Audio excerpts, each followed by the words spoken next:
everybody's talking about privacy and we should have privacy in everything. And like, I have the ultimate solution for privacy. Like, we basically created a Zcash for all the crypto without mixing, which is the holy grail of privacy. Welcome to the DevNTell podcast, where founders, hackers, and anyone in between showcase their products built on the bleeding edge of tech. GM, welcome back on the show, Mehow. I'm ecstatic to have you back on, man. Yep, good to be here. Good for you. Yeah, exactly. Hello It's from been a Wyoming. little bit. Yeah, happy post-Thanksgiving to you, my friend. Yeah. Hope you had a wonderful Turkey Day, and thank you so much for taking the time out of your day to come chat with us today. Sounds good to me. We can just jump right into it. Sure. I'm just turning on all that stuff. I'm going to show you everything here. So, yeah. Let me know what is your first question? Yes, first question. Perhaps for folks that aren't familiar, would you like to just give a brief introduction about yourself in case they didn't tune in the last episode? Sure. So I'm Michal, Pospieszalski. I'm the CEO of Matterify, the co-inventor, patent writer, CEO, fundraiser, business officer, everything. I mean, we have a decent team, but obviously I've been with this project since the very beginning. And I grew up hacking. I started hacking at 15, and I'm 53. So I've been doing this for a minute, almost 40 years of hacking. So yeah, I started in 1987. And then my first job out of college was right for I worked as a contractor for the U.S. Navy. We had a startup in Georgetown. We made a piece of Intel software for the U.S. Navy. That got bought. And then the next two companies, I was doing software security, sort of like pioneering software security work. It was LECG and Cigital. They both got bought out too. So then after that, I stopped working for companies. So I had this early run where I was like, oh, if I'm going to innovate, maybe I should do it for myself. And then, but basically, I just want to work on stuff that's like really meaningful to society and really helpful and adds a lot of value. So that's what AmericanFortress is. It is a project that really fundamentally changes how you use crypto, makes it way easier and safer, and really locks out the hackers. So very excited about that. And because we're about to be in production, we're about to TGE, we got a lot of adoption now, like a lot of different chains are like hopping on the platform. And then, for those of you that were on the Swiss Fortress one, Swiss Fortress is coming back. But for now, we're launching AmericanFortress first, just from the business narrative that seems to be working better. And AmericanFortress is entirely my effort, whereas Swiss Fortress was a client that we were working with, right? Because the regulatory environment for privacy, in America was like so. And now it's like everybody's talking about privacy and we should have privacy in everything. And like, I have the ultimate solution for privacy. Like, we basically created a Zcash for all the crypto without mixing, which is the holy grail of privacy, right? Because mixed funds are always a problem. So actually mixing is optional in our system. You'll be able to mix on certain chains that support it, like Litecoin, Dash, Zcash itself. But it's not like a thing that the system has to function at all. In fact, it functions just fine with zero mixing, right? Which is awesome. So, we'll jump into and talk about like, what that is and why. But yeah, so that's a little bit about me. Excellent. Yeah.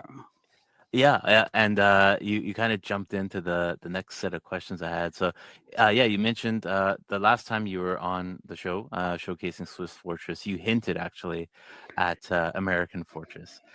So it's awesome to now we're like full on American now Fortress. You're full on.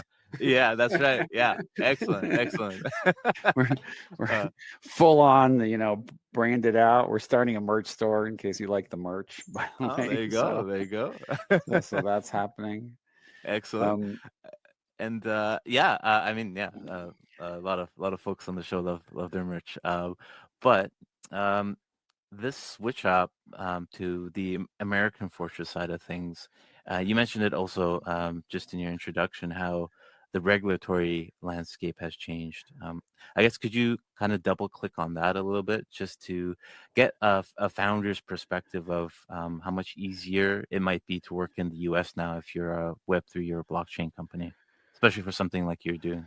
Well, yeah. So, I mean, it used to be that, the first question we got from investors, like, pre-Trump time was, hey, for if you release this, isn't going to get banned, or is there going to be regulatory scrutiny? And it was mostly a misunderstanding, because even then we've never, like, our platform's never been a mixing platform. So first of all, let me just explain what mixing is, and then what's changed in the regulatory, landscape. So, first of all, Tornado Cash founders, like, they, that essentially that's a, very deliberate mixer, right? So that guy still, the founder, still got in trouble, but it was way less trouble than before. But then there's a lot of other projects that are mixing that aren't in any trouble whatsoever, right? And it's mostly seems to be, the line seems to be, whether there was like deliberate action to enable money laundering. Now, what we wanted to do is create privacy without mixing whatsoever, because no one really wants that liability, neither does the user. So let me explain what mixing is. So privacy is not mixing, right? Like, you can have privacy without mixing, and I'll explain that. But most people think that if you need privacy, you have to mix. So what is mixing? Mixing is commingling of funds inside of blocks between the users, so that, like, if Alice sends to Bob, say, 10 Ethereum, and it's in a block where there was, say, 10,000 Ethereum, that was the volume of the block, like the total amount of trades. What happens in a mixed scenario where, and Zcash would be a better example of this, because in Ethereum, the only way you can do this is very deliberately with Tornado Cash. But in that particular block, all the funds are commingled, yet Bob still gets his 10 Ethereum or 10 Zcash, right? So there's a mathematical guarantee that all the money from everybody that's transacting on that block goes into the big tumbler, right? The washing machine. And then at the end, they all get the money they're supposed to, but all the money was mixed. So when you mix, it's a cryptographic guarantee that, like, if you bought coffee, but somebody else bought cocaine in that same block, you're mixing the cocaine money with the coffee money, 100% guaranteed, right?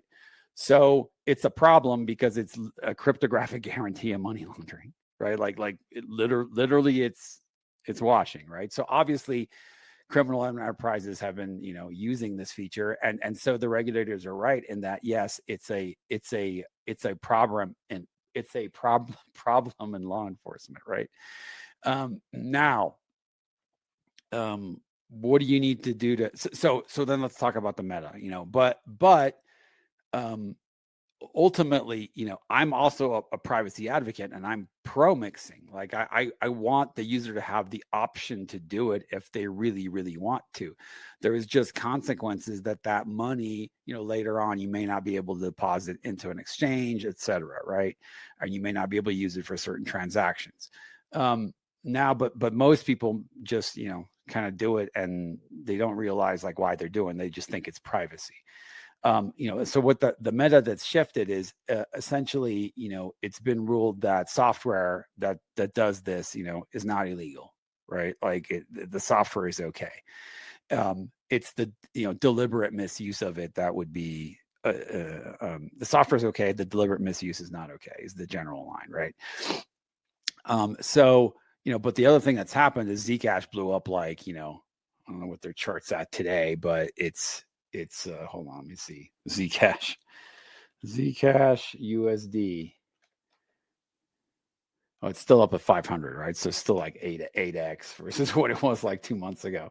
So now, why did that happen? Well, people started using it, but what did they use in Zcash that, but if you look at other privacy tokens, for example, it's like the only things that pumped is Pirate Chain, Dash, and Zcash. Now, I don't know Pirate Chain. I don't know its specifics. I haven't gotten into that, but I know exactly how Dash works, as Dash is one of our partners, and I also know how Zcash works because super familiar with this project, given that they were one of the first implementation of stealth addresses, and so were we. So these chains, they don't mandate the mixing. On Zcash, only 30% of the volume is mixed.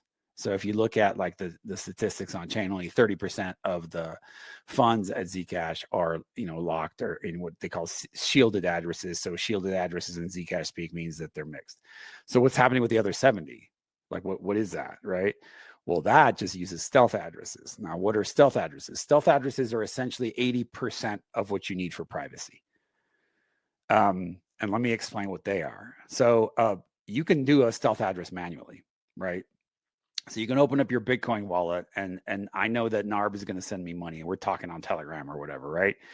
And I'm like, all right, Narb, I'm going to make a special address just for you. I'm going to just hit my next address generation key in my HD wallet. It's going to give me a new Bitcoin address, and now I'm going to take that address on Telegram. I'm going to give it just to you, and now only me and you know this address, and that's it. That's a stealth address, right? So the cool thing about stealth addresses is that now you can send me this crypto, and because we didn't publicly reveal this address to anybody, it's just me and you know about it. It's a stealth address, therefore no one knows that me and you transacted, right? So the problem with that is obviously really clunky. So the way like Zcash solved it is in Zcash, the address that you give the counterparty is actually a pay code. It's a different type of cryptographic primitive. We're very familiar with this because we invented pay codes at, Justice Ranvier, the inventor of Bit47 works here, right? So Bit47 was pay codes for Bitcoin. So it was essentially like, Zcash-esque for Bitcoin. But it didn't get a lot of adoption. And I think, one of the reasons is that it's, still really hard to use. And there's some difficulties. So first of all, let me explain what a pay code does. Well, what a pay code does is let the counterparty automatically generate a receive address for me when you get the pay code. So I can hand out the pay code to everybody, and I can even publish it online, say, this is my pay code. And now anybody that uses that pay code will be able to generate a stealth address. Now, the problem is that this only works for Zcash, right? And the other problem is, okay, even when you generate this stealth address, like, you as the receiving wallet, like I wouldn't know that, you sent me the money, Narb. I would just know that, oh, look, I got another stealth address, right?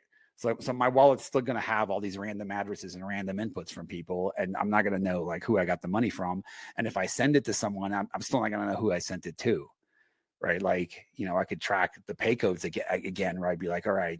So the problem is now you have twice as much mental mess for people to track. Now they got to track addresses and be like, this transaction was from so-and-so. And then this pay code that I used to generate this. So it's difficult to use, right? So the patented breakthrough at AmericanFortress is that we made all this just like, first of all, we made stealth addresses for all the crypto. So in our tech, I don't have to modify any chains, and I just have stealth addresses for every chain, every token that we just write a driver for. And almost without exception, there's very few chains that require any modification for our stuff to work. It's like 99% is already compatible, right? So I can even show you, hold on, I'm going to show you the adoption slide. So give me a second. I need to throw down a new screen share here. Oops, let me stop that screen share, throw in the new screen share.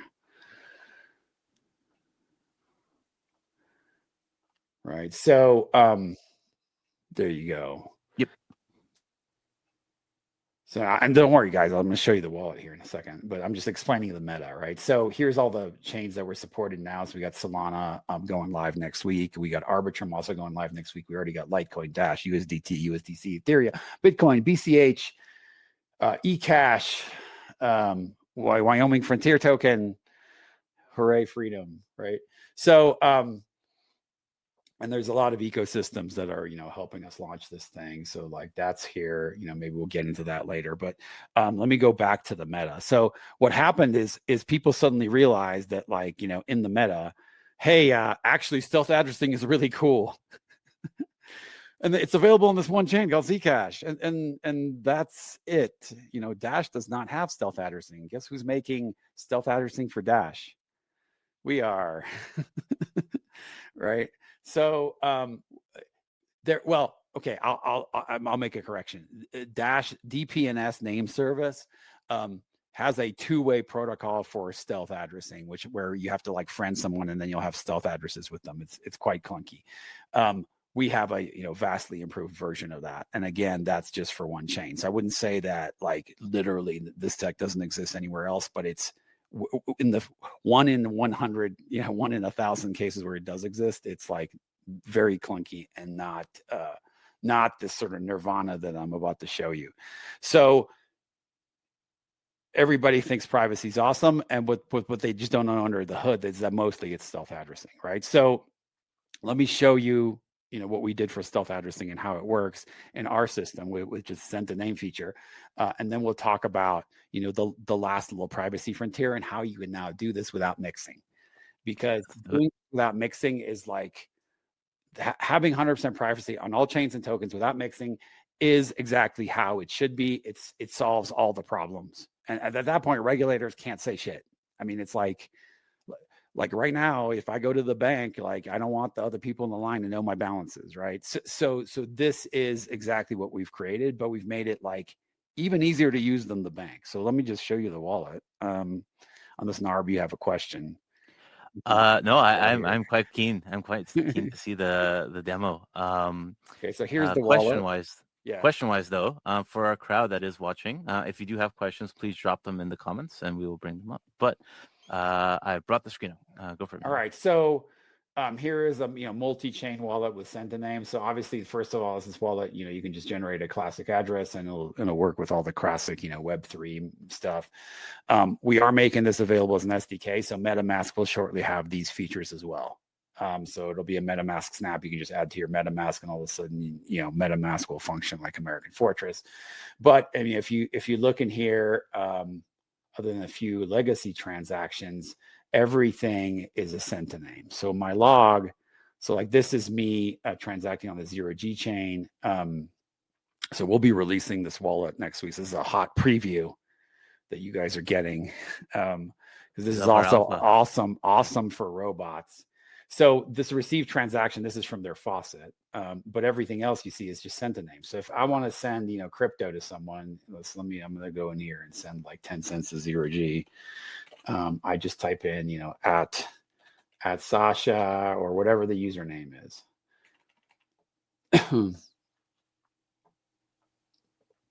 Oh, I have very little 0G or something. Yeah, I got a tiny fraction. Here, let me do this with Ethereum just so you see it work. $1 of ETH at Sasha. I need to get on that testnet faucet again for my 0G account. All right, so and I just sent the crypto, right? So and if you go through the log, it's all the same names, no matter radically different chains. Here's Bitcoin running with stealth addresses, right? Here is BCH running with stealth addresses. Here is Litecoin running with stealth addresses. And then like in our beta, like we have a faucet that's like auto feeding your test nets. Like if you want to test net Litecoin, you can do that. So we got USDC also with stealth addresses. So what you have is it's just like PayPal, like or Venmo or any app that you're used to, but this is actually completely decentralized. So not only is it super easy to use, you have cryptographic proof of who you got the money from and who you sent the money to. And if I blow this wallet away and restore from seed, all this comes back. In fact, I restored this wallet right 5 minutes into the call, and 2 minutes later, the entire log was already back because I was testing another version last night. I was like, oh shit, I got to get the demo working for NARB. So really, really cool tech, right? So now let's talk about, what this looks like on chain, right? So I'm going to look at this transaction to say Sasha. I'm going to open it up in Explorer. So now I'm going to switch the screen share to Explorer. So give me a second here. Stop screen share, go to share screen again, window. Okay, so this is the transaction I just sent. So how does my wallet know that this is, in this case, I think it was Zachary's address, right? So if I click on this, I see that I sent some money to Zachary as well. And you see it's just coming from my one source address, and it's always going to this guy, Zachary. So, normally in Unstoppable, friend.tech, all these other things, these are static addresses, meaning there's a piece of DeFi or a piece of CeFi or a centralized something or other that's handing out addresses, right? So obviously these are, not great things because, for example, just to show you how, not private it is, I can just go to Unstoppable Domains. And I'm not like picking on them specifically because this is true for all the name services with extremely minor exceptions like a fluid key for ENS, which is essentially a pay code for Ethereum only. But again, no cent to name. Also, DPNS is another example of a almost correct implementation. And well, I wouldn't say they're incorrect. They're mathematically correct. They work fine. They're just not as cool as this, right? So here we go. This is Lisa. She's their CTO. And I can just look up her portfolio. Like now, this is you can do this for any. Like you can do this for ENS too. It's just like, and someone made it super easy because they created a browser. So I can just clicky instead of having to like run a script and go scrape like a particular name's addresses and then take that address and run it through every block explorer that if you have 10 different blocks registered with say Unstoppable, 10 different chains registered with Unstoppable, you just pull those 10 addresses and then you just scan them and now you know exactly what this person's been doing, right? So, and this is why people haven't really been using it. I mean, just as a point of example here, you've got 1,400 USDC came in, 70 days ago from this other account. This other account's interesting because it's got way bigger transfers in here, some 21,000, et cetera, right? So obviously it's not ideal, not what we want, right? So back to our link. How do we do it? Well, this is a dynamically computed stealth address. So imagine that the second you put your name up publicly, all other Fortress name, AmericanFortress, Swiss Fortress, compatible wallets, including SDA, just compute your receive addresses. But every time they do that, it's automatic stealth address. You don't even have to understand it as a user. It just the money show up and the story. No one knows what your balance is. So you have public names, private transactions. Okay. Now, what's the only problem with my approach? Let me be my own critic, right? Well, if I send this money to now, what this does is obviously, and our wallets automatically track this, you have a lot of different accounts. Like you have to have a lot of, it's like essentially, and then in UTXO chains, it's a different stealth address for every transaction, but we automate all this for you. You don't have to worry about it at all. It's just like, you just have a balance. It doesn't matter, from a crypto point of view, the address space between me and NARB is for any particular chain is 4.2 billion addresses. We're not running out, right? Like, and it's not, like that's not like stressing out the chain or using address space. Like that's a total myth. Like this is like we're taking a grain of sand on Earth, and except there's like 10,000 Earths, right? And they all have trillions of grains of sand available, right? So it's just not an issue. The cryptography behind this is extremely solid. But what's the one problem, or what's the one optimization? Obviously, this is already way better, right, than anything else out there. What's the one optimization? Well, if I can, both me and this user Zachary, can see where the money came from, right? So 26 minutes ago, I sent it, it's from this address. So now he can look at this address and see, oh yeah, Mehow has been, stacking some crypto, into this address. This is all the address from the faucet, right? So this is like the faucet's doing deposits in here, and I'm just sending stuff out. But he can see now. What's the security problem? Well, in the case of the testnet faucet, there isn't one really, right? But what's the problem if like I somehow consolidate 1 million Ethereum, into one account, and then I buy coffee with it? Now the person I bought coffee from with my system can click on this transaction and be like, damn, Michal loaded. He can afford a lot more coffee. I'm going to send the wrench attackers to his house, right? So how do we solve that? We solve that also. We solve that with something called balance blinding, which is a piece of tech that I am licensing to chains for free. It's another patent of mine. Patent pending, sorry. I got to be very careful with that wording, because some of their stuff is already patented. A lot of it is patent pending. And what that does is it creates a L2 essentially, or an L1 integration where you can balance blind, meaning that you still see this on Explorer, but you don't know. We solved the change problem. The recipient does not know what's left. And now you have perfect privacy without mixing. Wow. That's amazing. For the first time in the history of crypto, for all chains and tokens, right? So I get super freaking excited about this, because this is the only sane way to fix it without making more privacy chains that are specific. There is nothing actually wrong with Bitcoin. It just needs a tiny privacy upgrade, which is this last, balance blinding issue.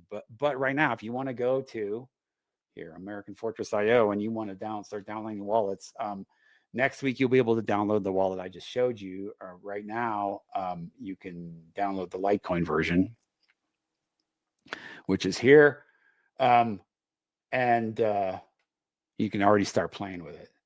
And then here's the little plug. Hey, get your Fortress name, because they're limited, right? So like if I go to reserve my name here, voila, we have a very, very, you can desert .lite, that root domain. So like root would be like the NARB. And right now all we're selling is it has to be more than minimum 6 characters. Everything under 6 characters, we're going to auction off. So we're going to start an auction, because it's like names like Joe. If you want to be the Joe, then cool. Now, this bit is centralized. This is the only centralized bit. Why is it centralized? Well, because if you want to do something like, hey, I want to buy Binance, and I'm not Binance, by the way, I'm freaking Mehow, right? And I try to check availability, it's going to say, sorry, this name's not available, and our AI bot blocked it. Why? Well, because this solves all phishing, right? So we don't, it's like, now to not get phished, you just got to make sure you can spell, right? Like, because you don't have to evaluate a 40-character hexadecimal string anymore and like see if it's correct to approve a transaction, because it also works in hardware wallets, also works in custody, it also works everywhere, right? So reserve your name even in beta. What this does is generates a code that later, when the wallet's in production, January, February, you'll be able to link your seed to the name. The names are transferable. There will be an auction system. You'll be able to essentially sell them.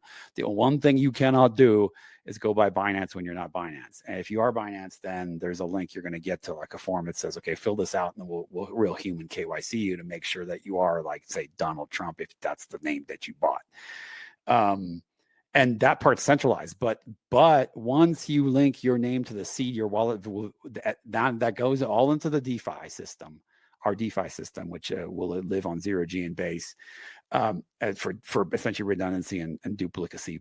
Duplicity sounds terrible, for duplication, purposes. So that DeFi is infallible. And your wallet can prove it to you, right? So like the metadata written to make this stealth stuff happen gets put in the DeFi, and then the wallet can verify before it goes live that, in fact, you're good to go. And then we don't know what you're doing, because, again, it's a privacy project. So it's like I shouldn't be as like a special person that knows what my users are doing. Like, the only reason I can show you in my wallet like what's up is because of the fact that I'm one of the parties transacting, right? So sorry, I'm thinking multiple things. Mostly the NARB, the root root is available. Check availability. Yeah, that's available.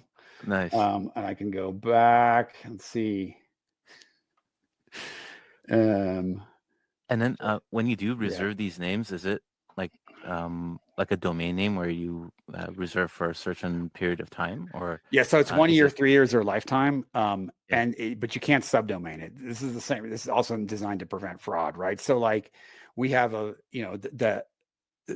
we don't want this is somebody to like get through and register some brand name somehow, right? And then start selling the brand name to other people and be like, hey man, you can be Mehow.Ford or Mehow. Mehow.gm Motors or whatever, right? Like, because then it's just, ripe for fraud. So the name you're buying is literally the name you're buying. It's just using an identifier in the decentralized chat and the wallet itself. So like, let me show you another really cool side consequences of send to name for crypto. And then I'll just let you read with questions. That'll be the end of my rant. But one of the other things in here is like, I don't know, Narb, are you on Mac? I am on Mac, yes. Yeah, I could literally give you the binary right now. You can install it and we can start messaging and sending each other crypto like right in. If we got the time, well, we can literally fucking do it right now. But this is the encrypted end-to-end chat. So guess what? Well, if I send money to Zachary, like I said in that example, like I'd like to be able to talk to him and have a cryptographic guarantee that I'm actually talking to the guy that's also got the private keys. That's exactly what this does. It is a Signal or Telegram implementation, essentially, like functionally equivalent, except that the keys used are the same keys used in the spending and receiving of the money. So it's a identity tool, right? Like you literally talk to whoever you're about to transact with, or you've already transacted with. And then we're adding a DID feature to this where you'll be able to get a decentralized proof of your identity, like a full copy of your driver's license that only you have, signed by the government. And one of the places I'm working with this on is the government of Wyoming. Is, I want them to be the first U.S. issuer of digital identities is my goal. Because they're, they did Frontier Token. So hopefully they'll get around to it. And now, like, if I'm talking to, say, Narbin here, then voila, I can prove to you what my identity is. And it's a cryptographic proof. It's like better than whipping out. Like, if I show you my ID, you're like, is it fake? If I have a digitally signed ID verification from a government or a major KYC entity, that is far more trustworthy than anything else. And that too is also freaking decentralized. That's the best part about it.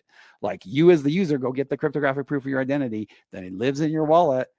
When you restore your wallet, by the way, it also comes back, right? Because we encrypt that. We can't see it. We just see, oh, look, there's a bunch of people with identities, but we don't know, who they are, or what identities they have as AmericanFortress. But they can share it with the counterparty, right? And now you have universal decentralized DID, because now you share that identity in the encrypted chat, and now who knows who you really are? Only that one particular party that you, as the user, decided to share your identity with. But now that party has a far greater, far better KYC than they do in the real world, right? Like when they meet you, right? So yeah, I'm excited about what we're doing. And then and like I said, lately, MAD adoption, just awesomeness. And then the TGE looks like it'll be January. There is a token called AmericanFortress token, predictably, that's like powering all this, and it's the security mechanism for all the metadata that we're talking about. That's decentralized. That's the end of the rant. Hit me with questions, bro. Yeah. Like, first reaction is, holy shit, this is freaking amazing. I'm glad you like it. Yeah, 100%. Yeah, you touched on it, on the AF token. Perhaps, like, do you want to double click just a little bit on like what exactly the utility is? So you mentioned it's securing like the notice that I just explained to you exactly how you use the system, and all you got to, like, by the way, when you buy a name, it's just a Stripe credit card thing, right? So, and the reason we did that is we don't want users that don't understand DeFi or crypto or tokens to have to manipulate a token to use it, right? So, like, for example, in a bunch of other name systems like FIO, ENS, like, you got to, pay for it with Ethereum or pay for it with FIOs. And then when you set up a two-way channel in FIO, you got to pay more FIOs. And it's just like grandma lost. She not doing it, right? She wants like Wyoming goldbacks. If, that's the sophistication of the customer that we're dealing with. And that's right. Like, it has to be this simple. If it's not this simple, no one's going to fucking use it, which is why, finally Zcash got their pump, but those guys are still like, I think most of their users don't even understand that they're using pay codes as addresses, and that, but they're like, hooray, stealth addresses is really cool. No one can see what my balances are, right? So it's like, but still, that's a very, very small group of people, right? Like, total Zcash users versus the world, right? Not a thing, right? So what do we do with AmericanFortress token? Well, when you buy a name, we buy our own supply. And then there's metadata that's written along with that name. And then that's locked up with American Fortress token, essentially on your behalf, on the behalf of the user. But we do it all for you. So like to the user, this is the final, like before production, there's a bunch of stuff we're doing technically to go from beta to production, which is basically like right now, this beta is semi DeFi. The full production has to be 100% DeFi, obviously, right? Like I wouldn't even launch it if it wasn't 100% decentralized. So we have to do a few tweaks, but that from the user experience, it won't matter. But what you will be able to see, publicly is as our DeFi grows, you'll be able to see, okay, this system has X amount of users. Now you don't know who the users are. You just see a list of names and metadata. Right? You have no idea what the names are doing. You just see that somebody registered a name. That's it. The name, all you can tell, and if the name's like super descriptive, like if it's the NARB DevNTell, reasonable chance I can assume that, you signed up for our wallet, but can anybody tell what you're doing? No, absolutely not. Right. And that's the only right way to do it. So that's what the token does. Gotcha. Excellent. That's great to hear. And just curious, do you have any plans to have like a virtual card kind of associated with this as well? Like I can totally see like you have the Fortress name set up and then you load up your account basically with like a pre-spend or something, and then you have like a virtual card that you can spend at like any so I think our wallet's going to grow and we're going to add but the first thing people want is DeFi. But the other thing everybody's really excited about is the AI stuff, right? So like, here's an example of a card. This is a card we did for a customer. This is just a hardware wallet card. Now, do I want a spend card inside American Fortress wallet? Yes. So American Fortress is operated by a company called Matterify. I'm also obviously CEO of that. It's really the same entity. American Fortress is just like we're spinning it off as a subsidiary, for essentially operations purposes. So we have a retail wallet. So American Fortress is our retail wallet, but you as a consumer, as a business, can get the white label version of this. You can also get like a white label light, like American Fortress Litecoin, which is what we launched with Litecoin Foundation a month ago. It was very well received. And we also make custody. We also make hardware wallets, right? And in our retail wallet, we do want all this cool functionality, right? So, but the first thing we're going to do is the on-off ramp and the DeFi, and then also it's getting released by January is the AI agent. In fact, I'll be showing it off next week. So we've already finished this work, but you can have your Claude or your Eliza. You can just chat to the wallet and be like, "Hi, how much crypto do I have?" And, I want to send money to Mehow, and it just does it. So there's a model context protocol interface we wrote for this. That's open source. That part of it is open source. And so robots will be able to transact with Sentiname with self-address university, which is incredibly, incredibly important for just human and robot safety and anti-hacking period, because you don't want to know, a robot doesn't want to be like, yeah, man, I got stacks. Right? Because remember, like the way payments and crypto work right now, like if you just want to receive all payments, you just got to post an address or you got to use Unstoppable. So like the second you do that, everybody's like, all right, well, this is how much money. Now imagine that address is even Coinbase just released this super fast payment system for AI agents. It processes really fast.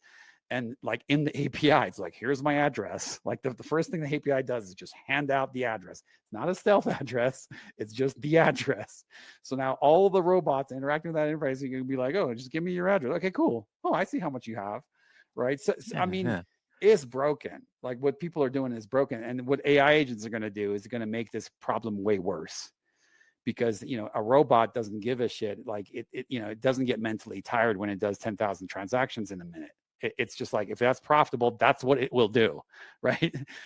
So you have to have privacy for the robots, right? So this is a lot of exciting announcements from us on that end as well, and super excited to to get those features out. But what we will be doing like more and more, so American Fortress is just getting cooler and cooler and cooler. You'll be able to, we're adding packed swap, for example, as the default swapper. So you'll, right out the gate, you'll be able to pack swap, you'll be able to on ramp. with send to name, you'll be able to run you, and you'll be able to do that with AI. And then when we add oracles, meaning like the AI can reach out to like a price oracle now, or like what's the best place to, get yield on a fairly safe, say, I want to just get yield off of deposits. I just want to leave my money somewhere and earn yield, right? That, the second you have those pieces, now you can have like stuff like, okay, robot, what's the best place to get yield today? Okay, cool. This is the place. I don't have that asset. Why don't you go buy it for me? What's the best place to buy it? Or can you trade like what I have via DeFi, like PackSwap, to get this new asset, so that I can just go get yield, via staking, right? So that's the nirvana we're going for. And as far as I know, we're the closest operation to actually creating said nirvana, because you can't have the nirvana without the privacy. It's like literally like incredibly dangerous and impossible to do this without privacy. And then, I don't know if we're running out of time, but the last piece is, okay, from a regulatory point of view, this is awesome because everybody's now holding cryptographic proofs is exactly what they did. So like if you're the government and say, Binance is running the system, now they have cryptographic proof they didn't commit money laundering, because guess what? They're getting sued for $4 billion again, for saying, were they willfully negligent? Really hard to say, because the tech to prove that a particular address belonged to a terrorist doesn't exist. Okay. Like, I'm obviously anti-fucking terror, not cool. But the only way to tell that an address belongs to a terrorist is to pry the ledger from its cold, dead hands, right? And so reading that lawsuit, which, by the way, I analyzed because I was asked to do an article on it, to do a counterpoint. Reading that lawsuit is like, and then we found out that, all these transactions actually belong to terrorists like 3 years later. But somehow, miraculously, CZ and Binance were supposed to know this shit when the stuff was happening. They didn't have a prayer. Because it's super easy to fool the exchange right now. It's like you set up a legitimate account, and then a terrorist pays the legitimate account person that's got the KYC and says, okay, what's your deposit address for Bitcoin? And they give that to the terrorist. Okay, and by the way, here is our terrorist withdrawal address, right? So they give that to the legitimate account, and now the legitimate account's operating, but they don't actually have control of any of the funds, right? In our case, if that account was running send to name, you would know if the funds were coming from a different private key. We actually have a patent on that tech, right? So you have cryptographic proof that the money comes from this particular user that you KYC. This makes money laundering incredibly difficult. In fact, we can also have a proof where, like, you as the user, say you're NARB, you deposit into Binance, right? And Binance is like, hey, this is over 10K. We're doing extra screening. I want you to prove to me where the funds came from. In our system, and our system only, you can do that. You can generate cryptographic proofs that, like, say, NARB received it from Mehow, and then NARB sent it to Binance. And you can prove to Binance that you got it from me, which is awesome, right? That's amazing. That is the sickest anti-money laundering tech on planet Earth, yet fully decentralized, fully opt-in, right? Yeah. You don't have the proof. You don't get to do the thing, at Binance that you want, right? So I'm just extremely excited. And as you should be, right? This is crazy. This is like one of the biggest problems, like, that was hampering crypto adoption, and a lot of the FUD that, like, 10, 20 years that crypto has been getting is like because of like money laundering and all this, and now you're solving it. It's just like, oh shit. and I would say that right now we're I'm sure there'll be other solutions, but I humbly submit that right now we're the only people that have this working end to end. And maybe there'll be, other ways of doing it cryptographically, but I haven't thought of those, and this is all I think about. So for me, it's really exciting. Like, the thing that I, been thinking about for 6 years and then working on for like 4 years, in stealth mode, is all of a sudden like the rage, right? Like I'm just like, cool. All right, finally. But I was just like, dude, I told you so, guys. Like, you have this is how you have to do it, right? And so, blessed in that regard, but it's still not easy. So, I hope everything continues to stay awesome, and we just continue to crush. This is the way. And you did share a affiliate link with me as well. How can people start using it, using American Fortress? I know you said the launch is coming up. Yeah. But But sharing if you that want link. your name right now, you Yeah. can essentially Yeah. pre-reserve it. So the Yeah. link you have will take somebody to the checkout. They can, Yeah. and it's literally exactly what I just sold. You get the link automatically gets you a 10% discount. So like subdomain names are really cheap. It's like $9 for, a year. Now you might, okay, one last, so use the link, get whatever names you want, let us know if there's bugs, report it on our form, etc. I'd like to think we have a, fairly robust setup there right now, but, may not be perfect. And the other thing I'll say is like, okay, what happens if your name expires? Well, so the reason that every other name provider makes you buy a lifetime name for $400 or whatever. Now we do have lifetime names for $400. If you have if you want to be the Mehow, then yeah, that'll cost you lifetime. But, and then the top level names are not $10; they're $50 a year. With the 10% discount, obviously a little less, but, so yeah, Black Friday name special. Oh yeah, there you go. There you go. Buy names for your friends that then you can gift them. Yeah. So but what happens if a name expires? Now, first of all, when does the time period start? It doesn't start till the wallet hits production. So like if you buy a year name now, it's not like it expires next November, 28th. It expires from the time. So if we start production February 2nd, it'll be February 2nd, 2027 that name expires. Now, what happens if it expires? Well, there's a fundamental problem with like all other name systems is that they can't have, these subscription periods, because like, what if I register a name in ENS and I put my address in there and I forget it's there? And then the name expires. Like, what happens? So the answer has been like, there are no time periods. You have to buy a lifetime name, right? Like that's been the answer for every other system. In our case, because of the dynamic self address computation, that mechanism is a forward to your private keys, right? It is not a copy of your private keys. If like you buy the name the NARB and then you let it expire, and then we have a 3-month period where it's just like it's still forwarding to you, but it's essentially in limbo. Then I buy it on 1 month, 1 year, 3 days, and like a day. Now it gets forwarded to me. You don't lose your money. There's nothing changes. It's just like the new transactions to the NARB go to Mehow. So there is no issue with, like loss of funds or anything, right? So like it's safe to buy. Like if you just, you're just like, hey, you want a 1-year name, sure, try it. But if you really believe in a name, then get the lifetime. I'm not going to discourage you from sending us revenue for this awesomeness and supporting us. But that's how it works. Well said. Well said. And yeah, I hope everybody gets the gift of privacy. Give the gift of privacy. That's right. This holidays. Oh, dude, I am so stealing. This is going straight to marketing. Give the gift of privacy. Oh my gosh, that is freaking legidarry. Okay, cool. Very early Christmas to you. There you go. NARB, I love doing spaces with you. Super cool. Yeah, likewise, man. Likewise. And yeah, unfortunately, this brings us to time. But I thought we could have kept going for another hour or so. But Mehow, thank you so much again for taking the time out of your day to come chat with us today.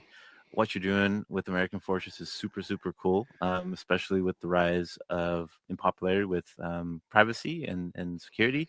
So viewers, definitely do check out AmericanFortress. The production is right around the corner, as Mehow mentioned.